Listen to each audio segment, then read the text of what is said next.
Hello and welcome to the second episode, the first real episode of the Tekken School series.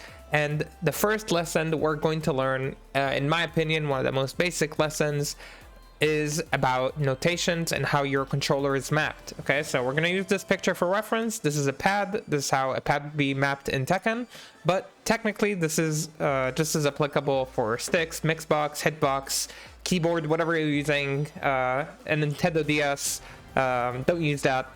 And so on and so forth. Okay, so basically this is how you map your basic buttons. There are more buttons in the game that you can use, but these are the basic ones that you need to kind of know. Okay, so we have our directional inputs on the left side, and we have our attacking buttons on the right side.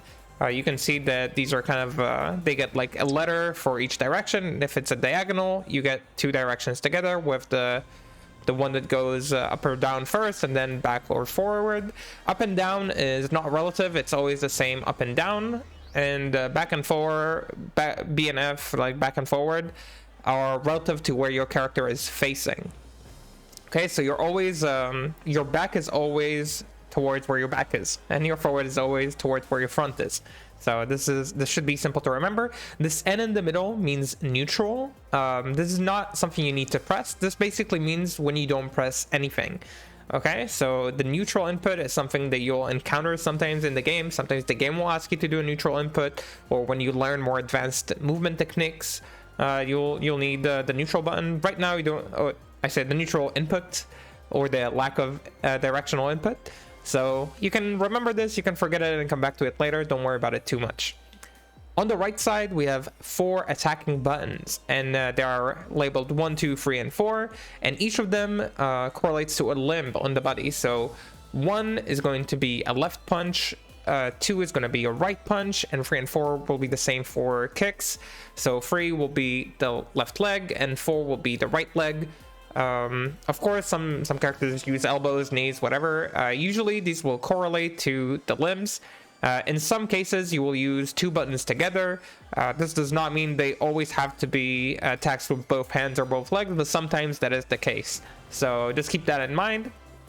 The reason, in my opinion, that it's good to know these things, it's not just random, is because once you start fighting other characters, you'll start recognizing some sort of patterns with specific moves, like how fast they are, how minus they are, and things like that. So knowing which buttons they correlate to or which hands they correlate to can be helpful. In addition to that, when you see a move coming from the left or from the right, once you start using sidestepping and side walking as part of your movement, then definitely knowing where they come from can be helpful in order to avoid them. So that's just like a heads up tip. It's good to get used to kind of labeling 1, 2, 3, and 4.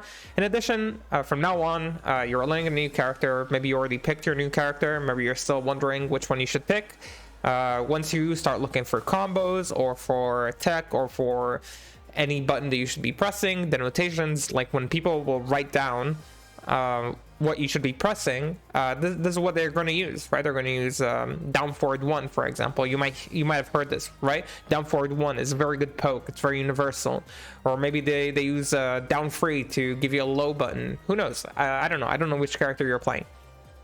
So that's why it's really important to learn. So this is the first lesson.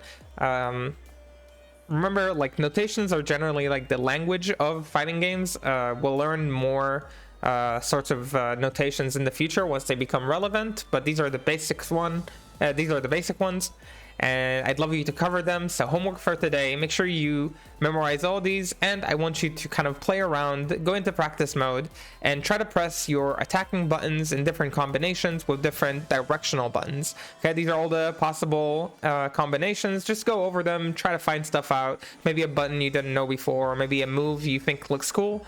And yeah, that's your homework for today, our first lesson. It's easy stuff, so hope you have fun with it, and I'll see you on the next lesson. Bye bye.